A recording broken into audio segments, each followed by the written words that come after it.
అనేటువంటిది క్లియర్ ఉంది. ఉమ్. అవినాష్ రెడ్డికి ఇవ్వాలి, వివేకానంద రెడ్డికి ఇవ్వకూడదు అన్నది జగన్మోహన్ రెడ్డి క్లియర్ ఇంటెన్షన్. అవును. ఉమ్. ఇంకా అవినాష్ రెడ్డి ఎందుకు భయపడాలి, ఎందుకు మర్డర్ చేయాలి అదే కదా. ప్రాక్టికల్గా ఉమ్. ఆ కాన్సెప్ట్లో. కానీ మనం దాన్ని ఏమంటారు, మీడియా మ్యాట్రిక్స్లో అయితే అవినాష్ రెడ్డి మర్డర్ చేయించాడు, జగన్ కాపాడాడు. ముందేమో జగనే చంపేశాడు, గొడ్డలు కూడా ఆయనే పట్టుకొచ్చాడు అని ఒక్కటే ఆయన చేతిలో గొడ్డలు పెట్టినట్టున్నారు. మొదట్లో చంద్రబాబు చేతిలో వీళ్ళు గొడ్డలు పెట్టారు, నారాసురుడు అని. ఉమ్. రెండవ దశలో జగన్ చేతిలో గొడ్డలు వాళ్ళు పెట్టారు. ఉమ్. కాబట్టి ఇది రాజకీయంగా పదే పదే నేను చాలాసార్లు చెప్పా, పెద్దవాళ్ళ హత్యలలో చిన్న కారణాలే ఉంటాయి. ఉమ్.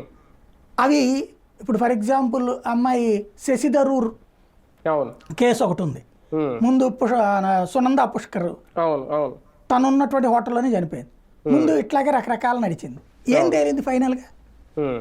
ఏమీ తేల. అవును. అదేదో అంటారు కదా, పెద్దవాళ్ళ గోత్రాలు పెరుమాళ్ళకి ఎరుకని. అదే అదే. పెద్దవాళ్ళకి సంబంధించి ఎవరు ఊహలాళ్ళు. ఇప్పుడు సంజయ్ గాంధీని ఇందిరాగాంధీ మర్డర్ చేయించింది, ఉమ్. లేకపోతే కనుక రాజీవ్ గాంధీని సిఐఏ మర్డర్ చేయించింది. ఉమ్. ఇట్లాంటి వాటికి ఏదో లాల్ బహదూర్ శాస్త్రిని ఉమ్. సిఐఏ మర్డర్ చేయించింది. వీటికి ఏం నిరూపిస్తారు? అదే కదా. మైండ్లో మనకి ఫిక్స్ ఏదైతే, ఏది ఎక్కువగా స్ప్రెడ్ అయితే అదే నడుస్తుంది. ఇప్పుడు రాజశేఖర రెడ్డిని జగన్మోహన్ రెడ్డి మర్డర్ చేయించాడేమో, తర్వాత మొదట్లో ఏం చెప్పారు, అదేది రిలయన్స్ వాళ్ళు చేయించారని, ఉమ్. ఆ తర్వాత జగనే చేయించాడని. ఉమ్. ఇట్లాగా వీటిట్లో